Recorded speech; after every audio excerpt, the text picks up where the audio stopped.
Hey, what's up, family? Hey, today we're gonna do a video on buying a new car. And remember, everybody don't always have all that money to buy a new car. So a lot of people buy used cars. There's nothing wrong with a used car. They're just as good sometimes. But what we're gonna be talking about today is the proper procedure that you should be doing when buying that new vehicle. You know what I'm saying? Because a lot of us, we make the mistake on buying a vehicle on emotions. And that's what these dealerships and the workers at the dealership, that's what they want.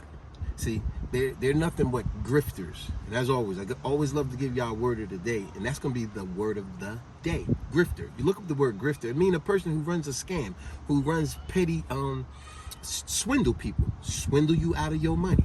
See what I'm saying? They're grifters. So what I'm talking about on this one is, number one, don't ever go into a dealership having too much and overly emotional about getting a vehicle, because these grifters at the dealership is going to swindle you out of your money based on your emotions.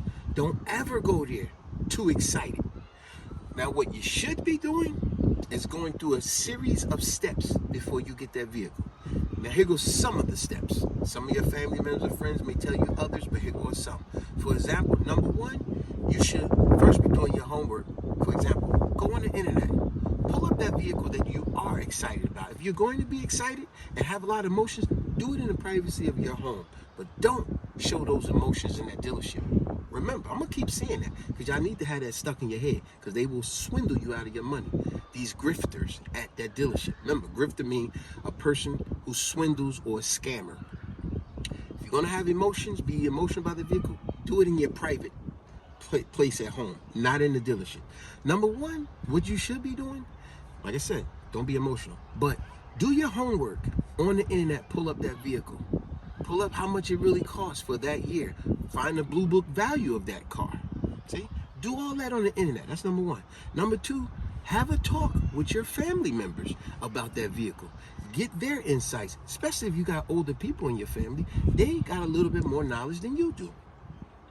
If you happen to have a mechanic that you frequent, that you always took your old vehicle to get oil changes, whatever, have him or her, because you got female mechanics too, have him or her, that mechanic, tell them about the vehicle that you're about to purchase and what knowledge they can give you on that vehicle. Now, when you take all that knowledge right there, and leave your emotions at home, now, the very last step you take, you go to that dealership with the mindset of, I'm only going here to get more knowledge. Do not go there with the perception of getting more knowledge, but then you leave there from a grifter swindling you out of your money. You leave there with a deal and a car. No. When you go to that dealership with all the knowledge you got from your family, your friends, and mechanics, you go to that dealership only to get more knowledge.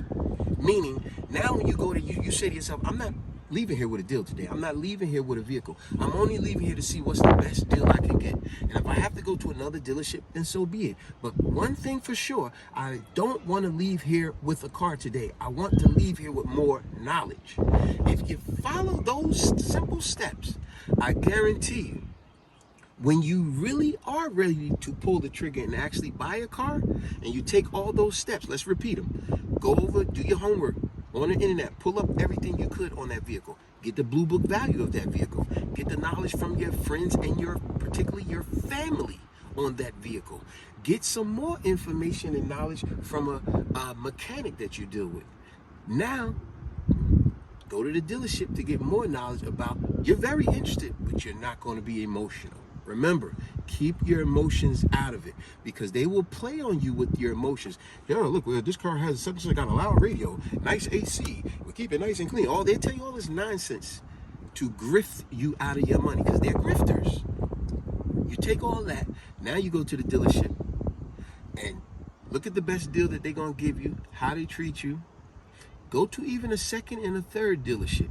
Now you compare who gave you the best deal. Because I'm telling you, even that mechanic and that family member, not only they going to tell you the best deal you can get, but they also going to tell you certain perks you can get with that deal, such as maybe a 5-year free oil change perks.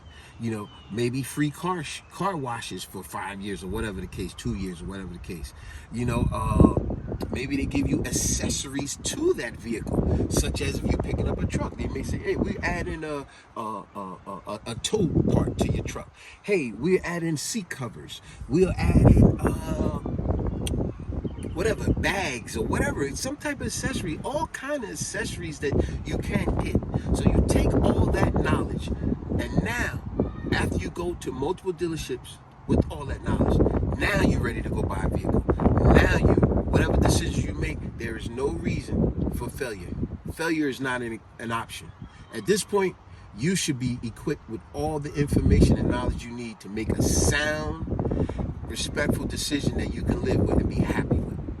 That's how you buy a car, whether it's new or old. But never go in there to buy a car on your emotions, because they will play on your emotions, and they are grifters, and they plot together on how they can scam people out of their money. Would you believe me if I told you average car dealerships, they sit together and they got a little game that they play at the dealership to see who can swindle what person comes in today, and they got goofy names. This may sound crazy to you. They got goofy names that they name certain people that come in based on how much money they swindle you out of their money. And behind closed doors, they saying who's the most dumbest that we can swindle someone out of their money. Don't be one of those people. Be smarter. Take these steps I'm telling you, and other steps that other ones are telling you, and never go into a dealership being over emotional about buying a vehicle, because they will play on that, and you'll be very unhappy when you found out you spent way more than you should have. So on that note, yeah. And how about those cars that they sell the owners of the vehicles on the streets? Well, you gotta bet you get a good deal with them, but still you need to get a Carfax. If you're gonna get something off of somebody person on the street, get a Carfax. Exactly. Meaning, get a history on that vehicle. Exactly. That way now you got something else to go on. So I'm glad you brought that up, because I totally forgot that. Get a Carfax on that. If you get any used vehicle, get a Carfax. Yes. Meaning it is a true history of it, because they'll tell you one thing, and you'll find out through the Carfax, here's the real history. Forget what they told you. Here's the real history. Exactly.